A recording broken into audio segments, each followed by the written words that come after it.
कि एसएचओ बहादुरगंज उन्हें कहता है कि ज़्यादा टक्कर करोगे तो उठा के अंदर डाल देंगे, और वो गाड़ी छोड़ के बाहर निकलता है और वो इतना डर जाता है कि अपनी गाड़ी दूसरे को लाता है। मैं कहूँगा क्या बिहार में तालिबान का राज चल रहा है? एक एसएचओ इतनी बदतमीजी कैसे कर सकता है? मानता हूं कि आवेदन झूठा भी हो सकता है, लेकिन आप कोर्ट नहीं है साहब, आप एसएचओ है, आपको आवेदन लेना था। ये किसकी कमी है? बाकी हम कोई मुजरिम नहीं है कि हम डर जाएंगे कि भाई हम कोई मर्डर करके बैठे हैं, हमको डरना होगा, ऐसी कोई बात नहीं है। हम तो कहते हैं कि भाई 40 को क्यों, पूरे गाँव के ऊपर फायर कर दीजिए आप, कोई पीछे हटने वाला नहीं है। हम मिनाज के लिए लड़े हैं और लड़ते रहेंगे जब तक इंसाफ ना मिले। लेकिन ये इस तरह का जो घटना होता है हमारे समाज के लिए बहुत दुख की बात है, क्योंकि हम लोगों को एक साथ अपने समाज में मिलजुल कर रहना चाहिए।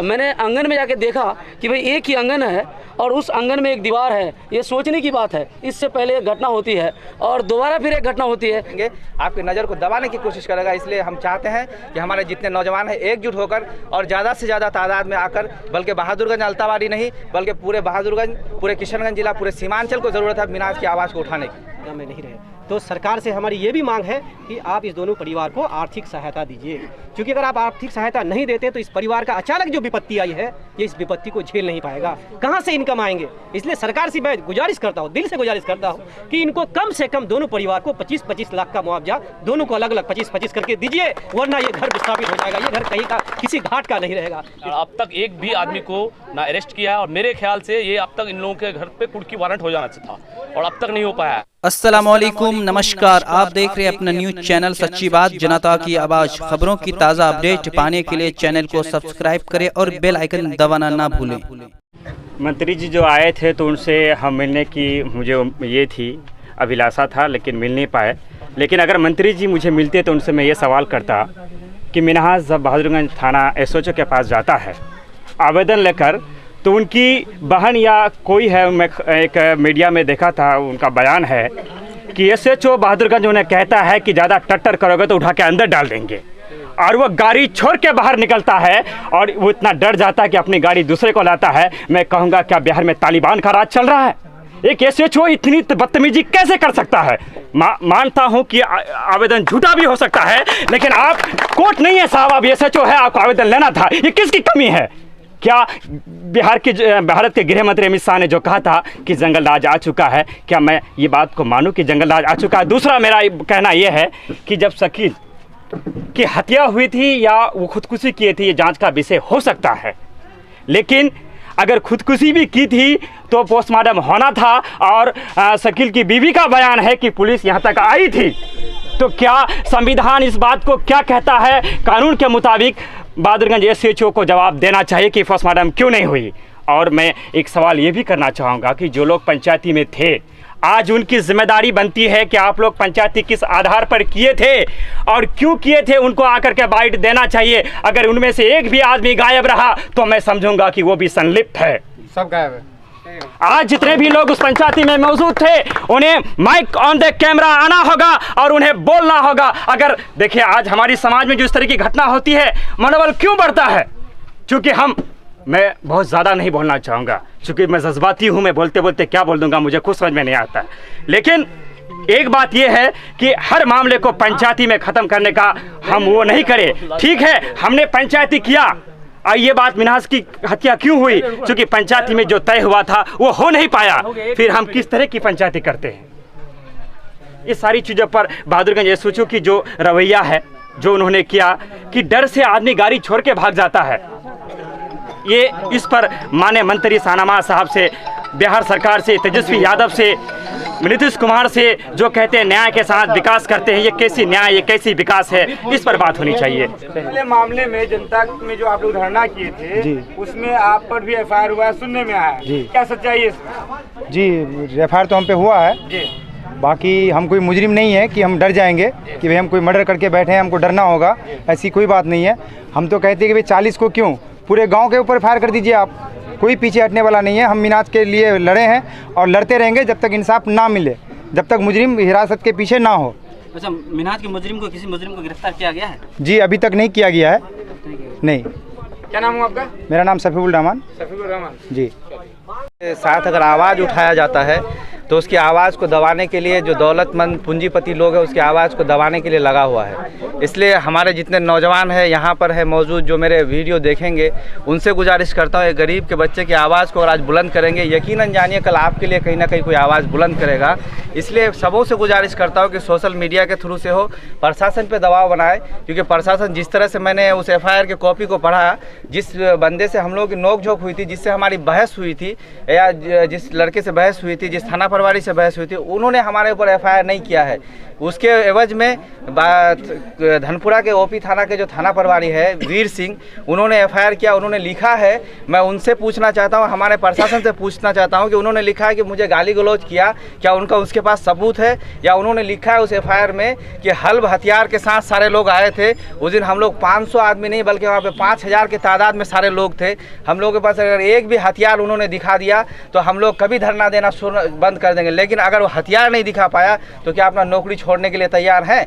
इस बात की सवाल बनती है उनके ऊपर, क्योंकि हम लोग तो अब पुलिस का सहारा नहीं चल के कोर्ट का सहारा लेने का कोशिश करेंगे इंशाल्लाह बहुत जल्द। क्योंकि कल पप्पू यादव जी आ रहे हैं, उनसे भी कुछ बात होगी, आज मंत्री जी आए हैं, मंत्री जी भी कुछ बात बोले कि हम आश्वासन देते हैं आप लोगों की FIR खत्म हो जाएगा, लेकिन पॉलिटिक्स एक ऐसी मुद्दा है कि उनमें उनको सिर्फ अपनी जान बचा के निकलने की कोशिश करता है, चाहे वो मैं हूँ चाहे वो कोई हो। इसलिए हमारे जितने लड़कों पर FIR हुआ वो डरने की ज़रूरत नहीं है, या जितने लोगों पर भी हुआ है, क्योंकि इस तरह का FIR आप जब भी आँख उठाएंगे, किसी नज़र से नज़र मिला के बात करने की कोशिश करेंगे, आपकी नज़र को दबाने की कोशिश करेगा। इसलिए हम चाहते हैं कि हमारे जितने नौजवान हैं एकजुट होकर और ज़्यादा से ज़्यादा तादाद में आकर, बल्कि बहादुरगंज अल्तावाड़ी नहीं बल्कि पूरे बहादुरगंज, पूरे किशनगंज जिला, पूरे सीमांचल को ज़रूरत है मिनाज की आवाज़ को उठाने की। मैं वार्ड सदस्य जिला प्रवक्ता किशनगंज पर्वत कुमार रॉय। जैसा मुझे जानकारी मिली कि आज 11 बजे माननीय आपदा प्रबंधन मंत्री माननीय शाहनवाज साहब का यहाँ पर यात्रा था, उसने आए और पीड़िता से भी बात किया, मिनाज की वाइफ से, और यहाँ के लोगों से भी सुना। उसने सरकार से और यहाँ के प्रशासन से मांग रखा उसने कि जब तक पोस्टमार्टम रिपोर्ट नहीं आती है अब तक कुछ हम नहीं कर सकते हैं, जैसे ही रिपोर्ट आएगा। और वो ये भी बताया कि इसकी CBI जाँच हो और जाँच के बाद उसको जल्द से जल्द कार्रवाई की जाएगी। लेकिन ये इस तरह का जो घटना होता हमारे समाज के लिए बहुत दुख की बात है, क्योंकि हम लोगों को एक साथ अपने समाज में मिलजुल कर रहना चाहिए। मैंने आंगन में जाके देखा कि भाई एक ही आंगन है और उस आंगन में एक दीवार है, ये सोचने की बात है। इससे पहले एक घटना होती है और दोबारा फिर एक घटना होती है, कहीं ना कहीं ये घटना देख करके हमारे समाज में आँख में आंसू आ जाता है, क्योंकि इस पर ये फैसला होना बहुत ज़रूरी है और सज़ा मिलना भी चाहिए जांच के बाद, क्योंकि अगर सज़ा नहीं मिलेगा, इस पर त्वरित कार्रवाई नहीं होगी तो हमारे समाज में इस तरह का घटना होते रहेगा। 40 लोगों पे FIR हुआ, उस पर क्या कहना है? लेकिन लोगों पर FIR नहीं होना चाहिए, ये सरासर गलत है, क्योंकि वो जो मिनाज भाई है गरीब परिवार है। क्योंकि हमारे गरीब लोगों को बचाने के लिए हमारे युवा लोग जो आंदोलन किए उस पर FIR नहीं होना चाहिए। अगर यहीं पर एक अमीर आदमी का मर्डर होता तो कहीं ना कहीं अब तक देखते कि उन लोगों को जेल हो जाता, अब तक उन लोगों को त्वरित कार्रवाई हो जाती।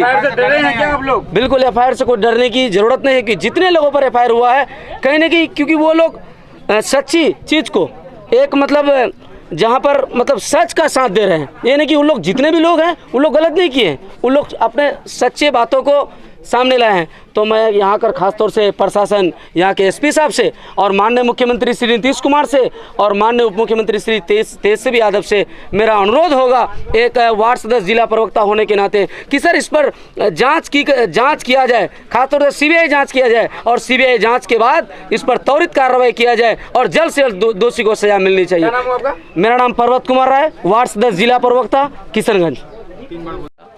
हत्या के इस सीमांचल का और जितने भी अवाम हैं इस मामले में काफ़ी गंभीर रूप से हम लोग मतलब हैं और इसका साथ देंगे, जहां जाना होगा जाएंगे, इसके लिए कोई दिक्कत नहीं है। ये पीड़ित परिवार के साथ हम लोग कंधे से कंधा मिला करके खड़े हैं। क्या नाम है आपका? जी, मेरा नाम मुयस्सर आलम है, सरपंच प्रतिनिधि मझगंवा पंचायत प्रखंड कोचा धामन। और कुछ क्या आश्वासन मिला यहाँ के लोगों को और 40 लोगों पर जो FIR हुआ इसको लेकर किस नज़रिए से देखते हैं? जी, मंत्री जी यहाँ आए, मैं मंत्री जी को तहे दिल से शुक्रिया अदा करता हूँ। और मंत्री जी ने अभी SP साहब से बात भी की, हमारे किशनगंज SP साहब से। उन्होंने आश्वासन दिया है कि 10 तारीख तक पोस्टमार्टम रिपोर्ट आ जाएगा, उसके बाद कार्रवाई होगा। और अभी जबकि हम लोग यहाँ के जो पीड़ित परिवार है उन्होंने नामजद अभी इसको दिया है, नामजद को दिया है। अब तक एक भी आदमी को ना अरेस्ट किया है और मेरे ख्याल से ये अब तक इन लोगों के घर पे कुर्की वारंट हो जाना था और अब तक नहीं हो पाया है। सिर्फ पोस्टमार्टम का इंतज़ार किया जा रहा है, क्योंकि इससे पहले एक घटना शकील भाई का हुआ था, इसी तरह ये करके उसको रोका गया और उस पर 40 आदमी का आज जो मेरे नौजवान भाई जो आज हम लोग यहाँ आए हैं उन लोगों का देन है, जो आज अगर रोड जाम नहीं करते, सोशल मीडिया पर नहीं डालते तो आज हम लोग यहाँ नहीं आते और बड़े बड़े आदमी नहीं आते। आज उन लोगों 40 आदमी पर केस हुआ है और मैं उन 40 लोगों के साथ तन मन धन से साथ हूँ और जहाँ मेरी ज़रूरत पड़ेगा मैं साथ हूँ। और मैं बार बार और चैनल वाले को भी बोला हूँ और आपके चैनल के माध्यम से भी मैं कहना चाहता हूँ सरकार से और हमारे यहाँ के चारों विधायक और एक सांसद जी से मैं कहना चाहता हूँ कि यहाँ के बहादुरगंज के SHO को यहाँ से जल्द उसको बर्खास्त किया जाए, उस पर कार्रवाई हो, मेरा मांग है यहाँ से। पुलिस प्रशासन की क्या लापरवाही बरती जा रही है? पुलिस प्रशासन की लापरवाही की वजह से ही आज दूसरा घटना हुआ है, शकील भाई के बाद मिनाज भाई का घटना हुआ है और उसके बाद आज जो 40 आदमी पर जो मेरा यहाँ FIR हुआ है उसी पुलिस प्रशासन के इस पर आज तक बहादुरगंज का SHO यहाँ नहीं आ पाए हैं। अब तक घटना पर कोई दूर का यहाँ के किशनगंज के थाना SHO आए हैं, कोचाधमन के आए हैं, मगर बहादुरगंज के नहीं आए। ये क्या है? ये पैसे का ही घमंड होगा या कौन पावर उसको रोक रहा है? हमको समझ में नहीं। SP साहब, DIG साहब से और जितनी भी हमारे किशनगंज के विधायक हैं उनसे मेरी मांग है, सरकार की विधायक है ये लोग, और उनसे मेरी मांग है कि उनको यहाँ से जल्द उन पर कार्रवाई हो। जिस तरह मेरे 40 आदमी को आप बोल रहे हैं कानून तोड़ रहे हैं, तो वो क्या कानून नहीं तोड़ रहे हैं? उस पर कार्रवाई होनी चाहिए। मेरी मांग है आपसे। क्या नाम हुआ सर आपका? मेरा नाम मोहम्मद निहाल पड़े, प्रमुख बहादुरगंज। जो बिहार के जो सरकार है उनसे हमारी मांग है कि जो 2 परिवार आज मैंने एक तरह से उनके सर से जो साया है वो हट चुका है, जो उनके कमाओ सदस्य थे जो वो अब इस दुनिया में नहीं रहे, तो सरकार से हमारी ये भी मांग है कि आप इस दोनों परिवार को आर्थिक सहायता दीजिए, क्योंकि अगर आप आर्थिक सहायता नहीं देते तो इस परिवार का अचानक जो विपत्ति आई है ये इस विपत्ति को झेल नहीं पाएगा, कहाँ से इनकम आएंगे। इसलिए सरकार से मैं गुजारिश करता हूँ, दिल से गुजारिश करता हूँ कि इनको कम से कम दोनों परिवार को 25-25 लाख का मुआवजा दोनों को अलग अलग 25-25 करके दीजिए, वरना ये घर विस्थापित हो जाएगा, ये घर कहीं का किसी घाट का नहीं रहेगा। इसलिए सरकार माननीय मुख्यमंत्री नीतीश कुमार महोदय जी और माननीय उप मुख्यमंत्री श्री तेजस्वी यादव जी से आग्रह है कि आप लोग इनको आर्थिक सहायता दीजिए। यही मेरा बहुत जोरदार गुजारिश है, बल्कि समाज का भी मांग है ये। सर एक सवाल और, पोस्टमार्टम रिपोर्ट को लेकर कई बातें चल रही है भी सोशल मीडिया में कि हो सकता है कि पोस्टमार्टम रिपोर्ट के साथ वो लोग छेड़खानी कर दे, क्या लगता है सर, ऐसा कुछ हो सकता है क्या? जनरली पोस्टमार्टम रिपोर्ट के साथ छेड़छाड़ नहीं किया जाता है, क्योंकि एक बोर्ड बैठती है पोस्टमार्टम में, उसमें कई डॉक्टर होते हैं, एक टीम होती है, तो ये हम उम्मीद करते हैं कि पोस्टमार्टम रिपोर्ट के साथ छेड़छाड़ नहीं होगी, क्योंकि उस डॉक्टर को भी गवाही देने के लिए कोर्ट में हाजिर होना पड़ता है। तो हम ये उम्मीद करते हैं कि ऐसी छेड़छाड़ की घटना नहीं होगी। अगर ये होती है तो बहुत दुर्भाग्यपूर्ण होगा और हम उम्मीद करते हैं कि नहीं होगी ऐसी छेड़छाड़ की घटना। रमेश भाई लीजिए तो।